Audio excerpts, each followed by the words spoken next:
ரசூலுல்லாஹி அலைஹி வஸல்லம் அவர்கள் சொன்னார்கள், லா யதுகுலுல் ஜன்னத காத்திஉ ரஹீம், இன உறவுகளை துண்டிப்பவன் சுவர்க்கம் போக மாட்டான் என்றார்கள். இந்த இரத்த உறவு இருக்கிறது, இது மறுமையிலே அரிசின் கீழ் தொங்கிக் கொண்டு சொல்லுமாம், யா அல்லாஹ், என்னை யார் சேர்ந்து வாழ்ந்தாரோ அவரை நீ சேர்த்துக்கொள், என்னை யார் துண்டித்தாரோ அவரை நீ துண்டித்து விடு. அல்லாஹ் பாதுகாக்க வேண்டும். ரசூலுல்லாஹி அலைஹி வஸல்லம் அவர்கள் சொன்னார்கள், லைஸல் வாசிலு பில் முகாஃபி, வருகிறான் என்பதற்காக போகிறவனும் தருகிறான் என்பதற்காக கொடுப்பவனும் இன உறவை பேணுபவன் அல்ல. என்னுடைய சகோதரன் வந்தா வர்ற வீட்டுக்கு போவன் என்ற நிலையில் இருக்கிறவன் இன உறவை பேணுபவன் அல்ல.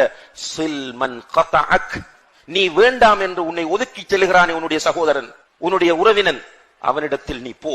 அவன் அடிக்கட்டும், ஏசட்டும், திட்டட்டும், உன்னை வீட்டை விட்டு துரத்தட்டும், நீ கவலைப்படாமல் போய் அஸ்ஸலாமு அலைக்கும் என்று சொல்லி அவனுடைய ஹோலிலே போய் உட்கார்ந்து கொள். அப்போதுதான் நீ இன உறவை பேணியவனாக கருதப்படுவாய் என்று நபிகள் நாயகம் ஸல்லல்லாஹு அலைஹி வஸல்லம் அவர்கள் சொன்னார்கள்.